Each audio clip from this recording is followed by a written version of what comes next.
Hey guys, this video marks the birth of this channel has taken place, but as far as me actually posting a video, this video is what is going to be the start of it all, and I'm so excited. So I actually tried to film a video very similar to this yesterday, I think it was, but I was not feeling it. The video just felt like it was pulled out of my ass, and I mean, if any content is going to be pulled out of my ass, it's going to be on this channel, because this is basically a spam account, but for YouTube. So I'm gonna post whatever I want, I wanna post on this channel at least once a week while still maintaining posting on my second channel twice a week. But I'm about to get help with editing, so that's going to make things so much easier. But I am so excited. I feel like this channel, you're going to be able to see somewhat of a different side of me. I don't know, I feel like you guys see, no, actually on my main page, on my main channel, I feel like you guys see one side of me, and that's what I'm doing throughout the day. Like, I don't ever stop and just sit down and really talk to you guys. I personally feel like I am, a person of depth. I feel like I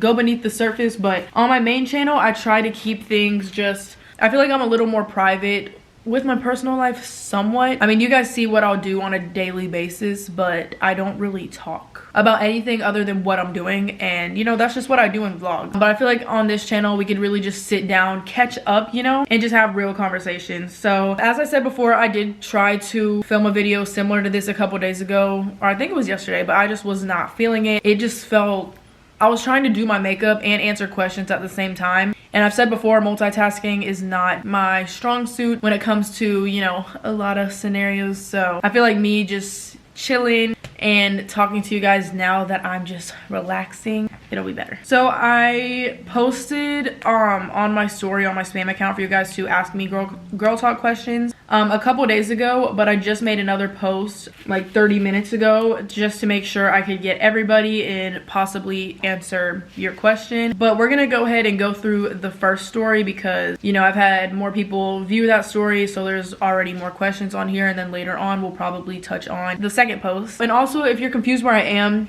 if you watch my video on my main channel, it'll make sense. I'm wearing a robe, but I have a sports bra. Nobody fucking asked. Anyways, so first question is, will you marry me? And the answer is yes. Oh, also, this video is not monetized. This channel is not monetized, so we can really just talk about whatever the fuck we want. I mean, anything that I would want to talk about, I feel like I already do talk about, but this channel is not monetized. So this girl asks, how do you let go of a toxic relationship even if you love them more than anything? So that is a very tough situation to be in, and of course, going through this differs from person to person. Throughout this video, I'm going to try my best to give you the best advice from my perspective and what I would personally, not even what I would personally do, but what I know would be best for me, even if it's hard to actually follow through with it, because sometimes you could give good advice, but it's harder to follow it, right? Because I think a lot of us have been in a situation before where we've been in a toxic relationship, or maybe not even a relationship. It could be a friendship, a fling, whatever it is. I have hair mask under my nails. That's disgusting. It's so hard when you know it's probably right for yourself, but it's not what you really want. It's so hard to kind of just give up on trying to make things work, trying to change the person. And then of course, whenever you're in a relationship with somebody and you're in love with them, it's a lot easier to miss those red flags and to kind of just let them, just kind of scoop them under the rug for the time being, because it's just so much easier to forgive them, and you're just literally in such a fog. It just doesn't even, phase you. Or you try to not let it phase you because you want things to work so bad. But being in a relationship, especially so young, I know personally, I have learned that I am not emotionally or mentally ready to be in a serious relationship. I know I'm not there yet. I know what I need to work on. I'm aware that I have toxic traits, and there's things that I would like to improve myself before being with somebody in that way. I kind of forgot where I was going, but I've been in situations before where I have this guy that I'm super interested in, and they definitely have some toxic traits. I think everybody does. Just things that I know in the future could be a problem, or you know, there's things that are bothering me now. If you go into a relationship seeing these red flags and knowing these things before you even get into a relationship, you cannot go into a relationship trying to fix somebody or change somebody. You get what you get to an extent. I mean, if you're in a serious relationship, of course, it's good to communicate, and you can get through a lot if you really want it to work out, and you know, both sides are open to change and improvement and growth. But I feel like that's a little bit different than knowing you're just in a toxic relationship and just not letting go because you love them more than anything. If you're in a toxic relationship, you're aware it's toxic and you know that it's not going to be changing. I would feel like personally I'm just wasting time, because I've seen a post like this before. Like, I would much rather learn to adjust and slowly over time become comfortable without your presence than trying to accommodate and stressing out all the time with your presence. It's so hard to completely let somebody go that you love so dearly. But first of all, do they feel the same way about you? Because if they don't, not a good sign. And overall, like, the actual idea of letting somebody go and, you know, actually going through with that, it's going to be very hard, but in the long run you are going to look back and be so happy that you did it. You know, you let go when you did, because, you know, now you can go back to focusing more on yourself, because being in a relationship, you can literally quite lose yourself. It's so easy to, you know, transfer all this time and energy that you're putting into yourself into, you know, the person that you're interested in. I've always been that way. I never get nearly as much done when I'm into somebody. My sleep schedule gets fucked, even more fucked than it is now. And, you know, I'm not saying these things aren't worth it. You know, I'm not saying that's a bad thing, but especially with us being so young, like, no, we don't need to be stressing about this. We don't need to be putting this much time towards people, especially that you know are so toxic. When we're so young, like, you have so much time to find somebody that not only do you love, but is not toxic for you. So my personal advice, you know, if things were super easy, I would just say, you know, walk away while you can. It's going to hurt, but in the long run I think it'll definitely be worth it, and it's something that you would look back at and be proud of. So somebody said, how the fuck am I supposed to get over my fear of using a tampon? So this is something that I most definitely went through when I thought it was time for me to start using tampons, or I just, you know, was wanting to transition from pads to tampons, and to this day that's what I use. I mean, I'll use pads at night because I don't like to sleep with tampons in, because the max time you could ever have a tampon in is like 8 hours. I normally sleep longer than that, and also that's just like, that's pushing it. It's recommended for you to change your tampon every 1 to 2 hours. This was a fear of mine for a while. It just freaked me out, and it just didn't make sense to me how people could do this with ease. I started using tampons 15, 16. I don't think I went probably 15.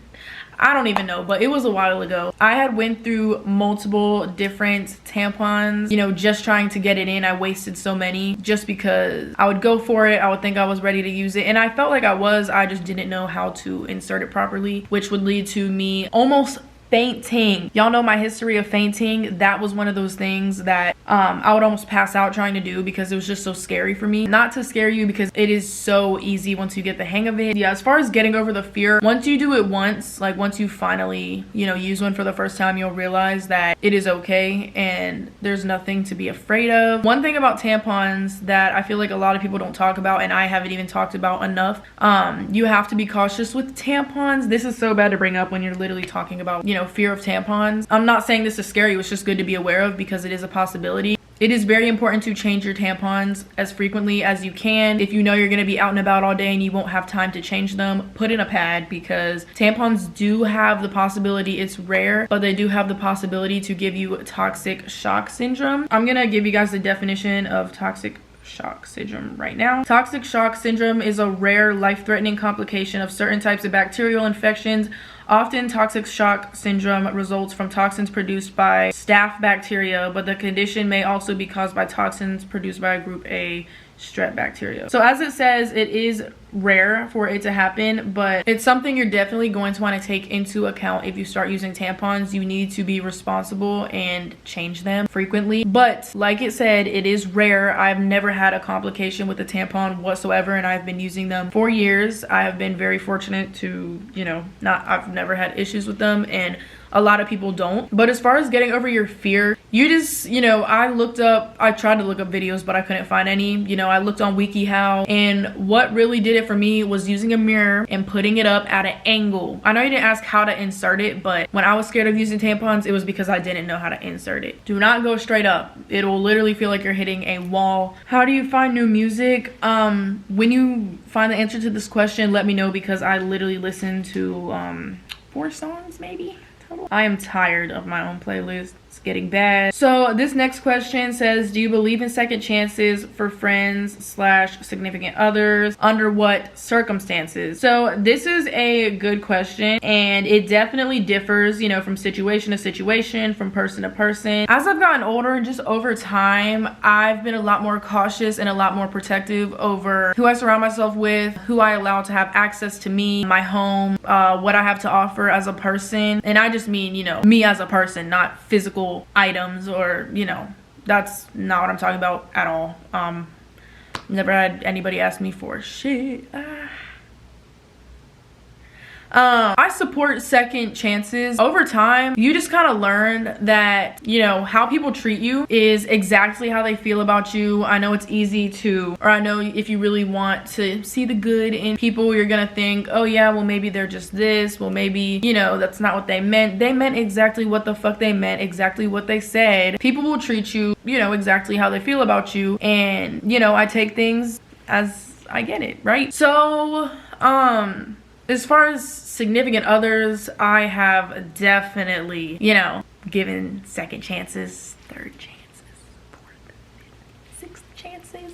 Depending on the person. It's not that I don't think people deserve a second chance. It really does depend on the situation, because there's certain things that I would just not let slide. I am not straining to have anybody stay in my life. This sounds so bad, but I just don't give a fuck enough. If somebody really wants to stay in your life, they're gonna do what it takes to stay in your life. And, you know, if you lay out the standards and, you know, what you're looking for in whether it's a relationship or a friendship from the beginning, from the jump, and, you know, they just go and act like they didn't know, bye. I change my number every couple of months. I will gladly not give it to you, but I really do appreciate when somebody comes to me and can, you know, address an issue or a situation or something that's bothering them or something that they think needs to be worked on. That's very impressive to me, and it just shows that you care enough to, you know, work things out. But it really does depend on the situation. But I just feel like with the amount of trust issues I have now, and kind of just how, like, I'm very satisfied with the people that are in my life now. Like, I'm really not pressed to have like a huge group of people around me. I don't know where I was going with that, but y'all know what I mean. Sorry, my camera died, but I'm talking to myself. Don't try to act all hard, because you know damn well there's certain people that you got a soft spot for, that no matter how much they fuck up, you will accept their apology and let them back into your life. Does anybody else like just have, you know, maybe like one specific person that you will just always, it's like they do no wrong, but they definitely do? Yeah. Okay. I see so many people asking about the first time, and I don't think I've ever talked about that. And I don't know if I feel comfortable talking about it.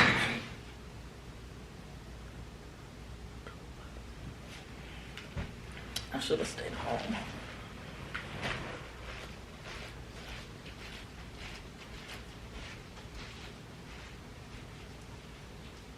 I don't even know what that was, and that's the bad thing. I'm gonna go back and watch the footage of me reacting to that. Well, I have no idea what that is. Hopefully we don't find out later. That's not where the camera was. It was like right there. What were we talking about? Oh, the first time.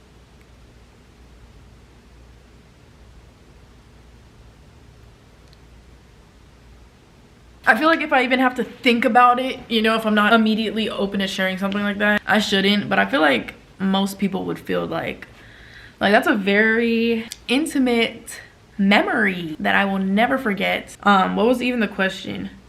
Oh, well, there was just a lot of questions regarding that. I didn't stop on a specific one. I was 17 and it was in a car. And it was both of our first time. And it was awful. Okay. Someone said my boyfriend is way too friendly with all these girls and calling them his close friends / best friends. Girl, you better than me because he would have been gone. Like, I'm way too territorial for something like that. And why is, then again, let me think about it. Like, let's really think about it, because I have a male best friend and, you know, it's completely platonic. And, you know, if I were to get into a relationship with somebody, he would still be my best friend regardless. You know, we were friends before I even knew you existed, so you can't go and tell me, see that's toxic. That's me being toxic. But for him to have like multiple different girls that he's just calling his close friends / best friends, that would bother me. Like, unless I knew 100% that it was completely platonic. And was he friends with these people before y'all started dating, or was it afterwards? Because if it was before, like, there's really not much you can do about that, and he's gonna hit you with that, I knew them before, you know, we started dating. But I completely see where you're coming from, and that, honestly, that would make me uncomfortable, for being straight up. So someone said, I feel like more girls need to properly know how to clean their cooch. As far as cleaning your cooch, it's not as hard as it seems, because I know it can seem like it's so intricate because there's so many products, so many brands of just different feminine hygiene products that you can use, different feminine washes you can use.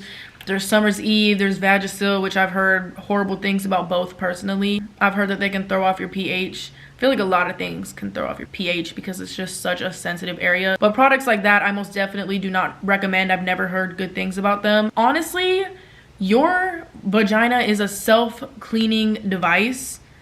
It's self-cleaning. Honestly, you could just go up there with some water and you'd be good to go. You don't even need to clean all the way up, but just, you know, in between. Water is fine. A sensitive soap, you know, sensitive Dove soap. I personally use Honey Pot. It works for me. I've never had issues with it. Honestly, I've never really heard negative things about Honey Pot.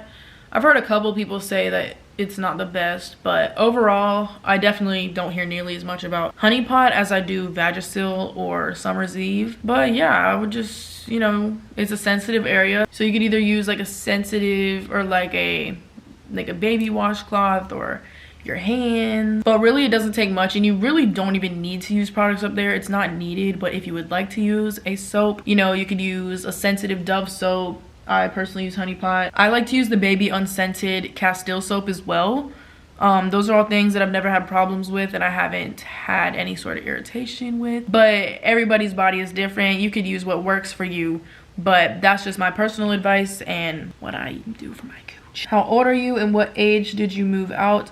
I'm 19 years old and I moved out at 18. I moved out March of last year. What's your opinion on dating someone older than you? So this depends on how old we're talking. For me personally, I mean, it depends, like, you talking legally older than you? Like, what are we talking? Because for me personally, I've always gone for people that are, actually for a while, I was always interested in guys younger than me. Obviously, when I was still a minor myself. When I was 17, did I date anyone when I was 17? Only one person, and he was 18. Yeah, so like 16 and below. I would always go for guys younger than me. I don't know why. Like, for example, if I was 16, I was talking to a 15 going on 16-year-old. When I was 15, I was talking to a 14 going on 15. But as you get older, I can't speak for all guys. I kind of gave up at this age. You know, as I've gotten a little bit older, I'm still like a fucking baby, but as I've gotten a little bit older, I've realized that I cannot go for guys. If I'm gonna go for guys, they cannot be, you know, my age. Even a year older than me, it's not gonna cut it. Everybody, let me not. I think the oldest that I would date being 19 would be probably like 23. I really can't put a number on it because it really just depends on the person. But I realized that guys that are my age, when I tell you act no older than 16, like, I wish I was exaggerating. The youngest I would date right now would be, it just depends on the person. Like, but I really can't see myself dating somebody my own age. Do you find it difficult to make friends outside of YouTube? It's actually the complete opposite for me. I never go for, you know, really making friends through social media per se. When I was younger, when I was maybe 14, 15, I used to have so many internet friends. I had way more internet friends than I did, you know, friends in person. You know, I just thought having internet friends was so cool. And it definitely is. You can make some amazing connections online, but I actually have very few friends that I've met through social media and, you know, like we're solid. Like even going to Playlist Live the last couple of years, I just kind of sit there, I exist, and I observe what's happening around me and how the people around me are acting and just what they're interested in and what they talk about. And I'm just not interested. I'm really not interested in making too many social media friends, or I just haven't came across many where it's hard to meet friends online and have our conversations be deeper than what we do. Like, I have a channel. I don't want to talk about YouTube. No, like I don't even want to talk about that. I like meeting people that don't even know of my online existence. I'd much rather meet people that, you know, I feel like really want to know me for me, and they don't see my online persona first. And then, you know, you try to go deeper, you try to get to know me, because what you see online is a very polished version of myself. Everybody has their flaws and just things that they go through on a daily. I wouldn't want that to be anybody's first impression of me. I'd actually much rather not have many social media friends. I really don't care for it. Oh my gosh. See, this is easier to talk about. Is the first kiss awkward, or how should we go about having our first kiss? So my first kiss for me was a huge deal because I was 15 years old when I had my first kiss, and I was talking to somebody. I knew the time was coming. Young guys like around that age are so fucking horny. Like, it's so bad. Like, it's so obvious. Anyway, so I was 15 years old and I was talking to somebody. The person that I was with, it was such an on and off thing, and it would never be official. Like, that was the type of relationship you would be in where it's like they never actually ask you out, but that's my boyfriend. Ew. Anyways, so I was with somebody. I've said that like 50 times already. I knew the time was coming, so I felt the need to prepare and make sure I knew what I was doing before the time came. I was stressing out because kissing to me seems like such an intricate skill. Like, it just seemed like it took so much skill, and I just didn't know how to do it. I'd never done it before. I was watching videos. Like, I was looking at WikiHow, looking up on Google, like, how do you kiss? But when I tell you, my first kiss was not awkward whatsoever. That shit was actually really good. The first guy I ever kissed, he definitely knew what he was doing. There was no way it was his first time because yeah, he knew what the fuck he was doing, and it was good. It was not no little peck. It was like, but it honestly comes so natural. I promise you. Don't stress yourself out. Don't make it anything more than it needs to be, because it's gonna come so natural, especially when you have somebody else kissing you. I mean, people can definitely be shitty kissers. We've had our fair share of those. I wouldn't stress about it. I think you'll be okay. I personally like to go for the bottom lip while the other person goes for my top lip. I've never been the person to kiss like somebody's top lip. It's always the bottom. Anybody else like that? But no, my first kiss was not awkward. So somebody said, how do you feel about hookups? I don't see an issue with hookups whatsoever. It really just depends on what sex is for you, how you view it, because, you know, for some people, for a lot of people, sex is is sacred the right word? Let's look up what's sacred.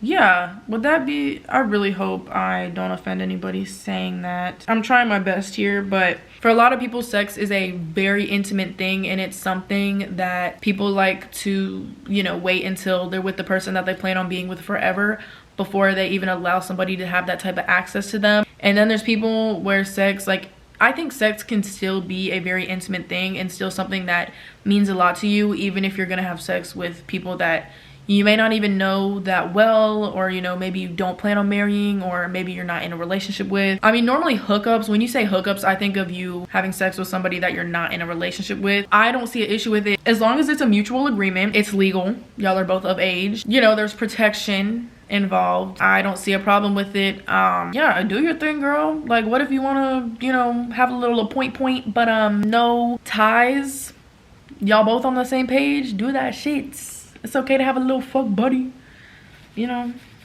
Oh my god, I have to shit. Okay, I'm gonna use the bathroom and answer Lee's text because it's probably not healthy to keep my shit in. Okay, I'm back, and when I was using the bathroom, I was looking through some of the questions, and I found a question that kind of touches on what I was explaining about in the beginning of the video. And basically this person is asking, how come you're not personal with us on your channel? I feel like we only know surface level. So this is a good question. I have nerds. Did I already say that? These are gonna make my tongue like a very, since they're all super colorful, it's gonna make my tongue a weird color, probably like a dark green, but it's worth it because they're nerds. So my thing is, I definitely agree, like how I was explaining earlier. I feel like on my main channel, I kind of just, the most I'll tell you guys about is what I'm doing throughout the day, not really how I'm feeling or, you know, what happens off camera or just kind of plans I have, just things like that. And I feel like it's because, I mean, anybody that posts videos on, you know, a social media platform and, you know, people start to take interest in their content and, you know, some people keep up with it. I feel like, I'm not saying this is entitlement because that's okay. Like, it's okay. I'm flattered you would like to know more about me. But I feel like if people, you know, they're interested in you and they keep up with you, some people feel some sort of entitlement to knowing more about your personal life than you may want to share. And maybe you don't know that. They just don't want to be open with certain things on social media. But I think there's a difference of secrecy and privacy. And I don't think there's anything wrong with being private with certain things. I'm not even speaking just towards you, but I feel like a lot of people that, you know, want people to be super open and personal on social media, I'm sure a lot of the people that expect that from you would not feel comfortable doing that themselves.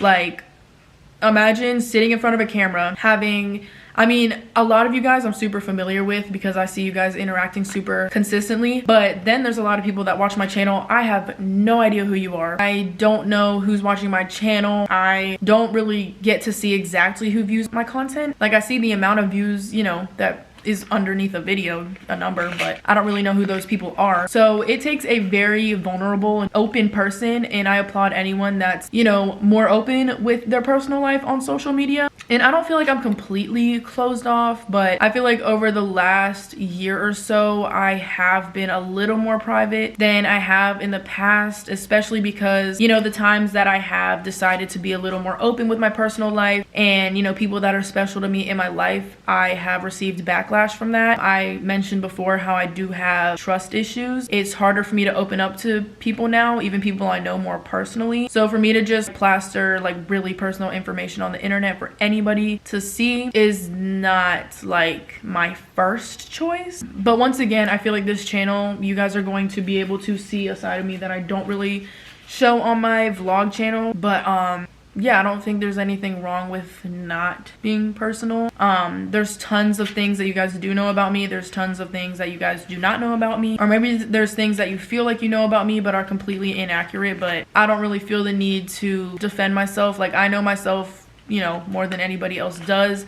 I'm super open. I always appreciate constructive criticism, and I've learned to start to understand it more as I've gotten older, because I used to be so defensive and just have such an ugly attitude about everything. But I'm learning, and I feel like I share what I'm comfortable sharing, and I definitely have become a little more reserved over time because I've, you know, realized what being more open can resort to. So that's pretty much my answer for that question. So long for no reason. Have you ever smelled an odor on yourself in public? The most odor I've smelled on myself in public is my armpits at the gym. Like, I'll put on deodorant, but obviously not enough because I still smell that shit. And I don't think it's enough for anybody else to smell. Like, it's never been reeking. But if I've ever smelled myself in public, it's been my armpits. Have you ever thought of what your future would be like? Soulmate, kids, location, etc.? Not really, because when I tell you my desire to be in a relationship or even talk to anybody in that way is so shut down right now, and it has been. Actually, you know, I kind of opened back up previously, but now I'm finally to the point where I'm so done searching. I know I'm not gonna find my soulmate or who I end up being with searching for that person. I feel like whoever I do end up being with is going to come into my life at the right time. I'm in no rush to like get married. I don't even know if I want to have kids. I'm still so young. I'm not saying yes or no. I know my brain isn't even fully developed yet, but right now I don't really want that for myself. I feel like I would be a really good mom, but I just don't know if I am completely interested in bringing humans into this world. As far as location, I also have no idea. I know I'm not going to end up living in North Carolina for the rest of my life, and I know sometimes I'll complain or just say how there's really not much to do here, and there's not the most to do here, but I feel like this is where I'm supposed to be right now. And you know, I'm moving soon and I'll still be in the same state, just in a different city that I feel like is going to open up, you know, more to do and more opportunity. But you know, I may say here and there's not the most to do here, and there's not, but I do still enjoy living here. I like having 5 seasons. I like how it's a smaller state. You know, if I really wanted to move out of the state right now, I could, but y'all don't see me going anywhere other than, you know, a city. So I feel like this is where I'm meant to be right now. I feel like this state, it kind of keeps me grounded in a sense. I feel like it allows me to, like, you know how I say there's not the most to do here, it makes me use everything to its advantage in a sense. Like, I'll make it work. That sounds so bad. Like, I act like I'm living in shambles. I just know, like, I'm never gonna move to LA. I can say that very loud and clear online and, you know, in a video, because I know that'll never happen. I'm literally scared. Like, I don't know where I'll end up going. As far as like thoughts about my future significant other and family and where I want to live more permanently, I have not thought that far, to be honest. Are you in a relationship? I am not. And if I did, I don't think that would be something I would openly talk about. Would you shoot your shot? If so, how? I definitely would. And if so, how? I don't know, like that would really depend on the person and the situation, but I would shoot my shot. But I'd have to really want you, because you know, if I know that we're both feeling each other, like you could just tell, I'll wait for you. But I'm not sure how. Like, it depends if I see you in person, if it's through social media. Have I ever shot my shot or like asked for somebody's number? No. The one time I was like close to doing that, I chickened out. It was somebody at Foot Locker. And then I'm glad I didn't end up doing that. That was like, why? Ah. I bit down on the bar of my mouth. It didn't hurt. Like, it doesn't hurt anymore. It just feels so fucking weird. Would you ever get your nipples pierced? I thought about it for a very short amount of time, but now, no, just because, well, first of all, I know a lot of people don't deal with this issue, but it is a possibility for you to lose sensation in your nipples once you get them pierced. And then I've also heard people, like, the sensitivity increased when they got their nipples pierced. But my thing is the healing process. That shit would hurt so bad. I cannot even imagine. That is such a sensitive area on your body. I feel like it's one of the most sensitive. Hell no, like they would take so long to heal. Like, imagine trying to wear a bra and that shit rubbing against it. No, like I just don't want them bad enough to go through anything like that. I want my friend's ex. Your friend's ex? Please find somebody else. There's over, what, 7 billion people in the world. Okay, now I'm gonna go to the questions that I asked you guys to ask a couple hours ago. Somebody said, now that you're no longer in a relationship, do you crave intimacy/sex? So that's a really good question. I'm spilling these everywhere. The good thing is, if I do crave anything of that nature, I can solve the problem by myself.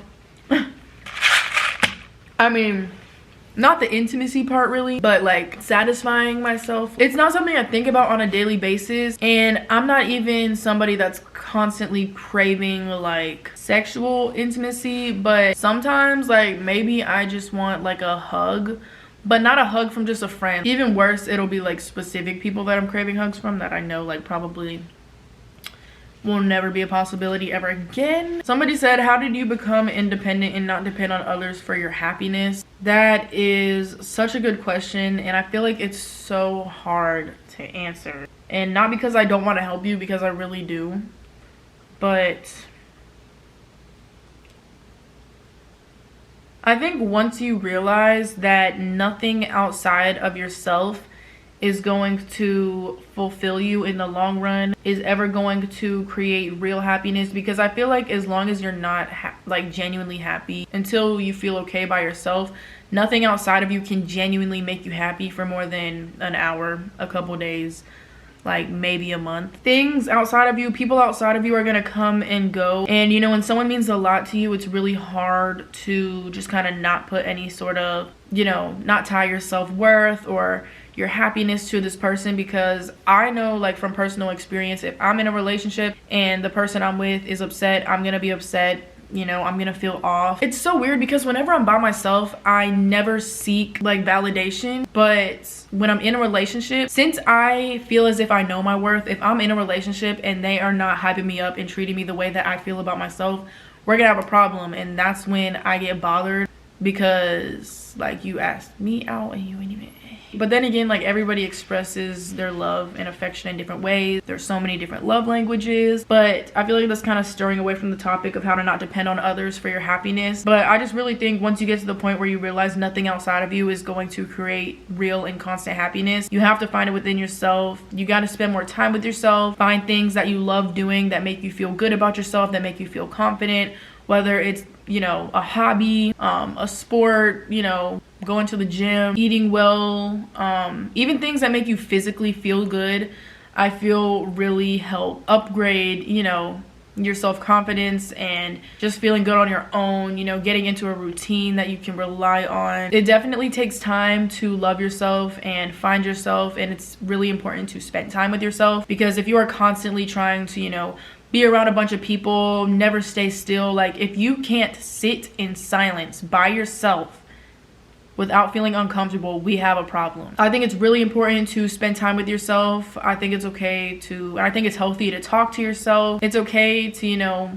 not be okay. It's okay to feel negative emotions. It's okay and it's good to, you know, not suppress these feelings. You know, holding yourself to an unrealistic standard of, you know, feeling absolutely amazing all the time is just so much work on your end, and kind of putting so much pressure on yourself for absolutely no reason, because yeah, it's okay to feel the way you're feeling. We're literally human, not robots. So we're gonna go through different emotions, but I spend so much time to myself. I've been able to learn a lot about myself and realize my patterns and, you know, some of my toxic traits and just things that I desire, just things I need to work on. But yeah, don't shit on yourself.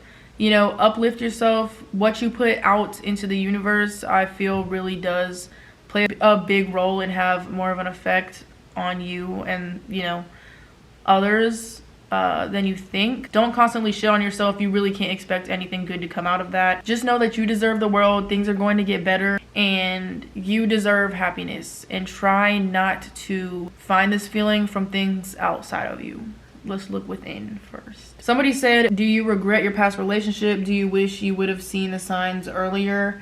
No, I don't regret my relationship whatsoever. I don't regret being with anybody that I've ever been with. I've definitely talked to people that, like, I haven't posted on social media before that situation. I don't regret anybody.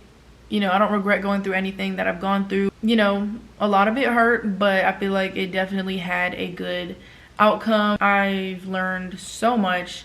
I've learned, you know, red flags to look out for in, you know, future relationships. But overall, I literally have no hate or like negative feelings tied to anybody I've ever been with, regardless of what they've done. I don't even know if that's healthy. I don't know if there's something wrong with me, but I could still go back and look at pictures, videos of like whoever I've been with in the past, and I can appreciate it because I remember how I felt in that moment and how things were in that moment. Like, I don't automatically, like, I think that just shows how well I've adjusted and gotten over certain situations, because we can completely talk about it and it's not gonna bother me. Like, I had some people like bring up past experiences and saying like, sorry for bringing it up, but you really don't have to apologize. I mean, I feel like it's not really needed to bring up anymore, but it's not something that I sit around and cry about anymore.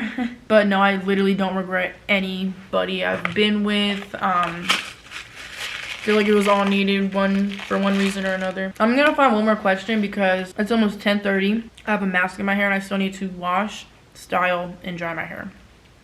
My camera stopped filming because it ran out of space. I had to delete footage on it from another. I have like multiple different videos I've filmed on this SD card that I've yet to delete off of it. So Yeah, now that that's gone, I'm gonna answer this question that says, I've never had a boyfriend, been on a date or anything. I'm 19. How should I deal with loneliness? So let's go ahead and put it out there that just because you have not been in a relationship before, you've never been on a date, that doesn't necessarily make you lonely. You know, being alone is different than being lonely. Just because you're alone doesn't have to mean that you're lonely, you know?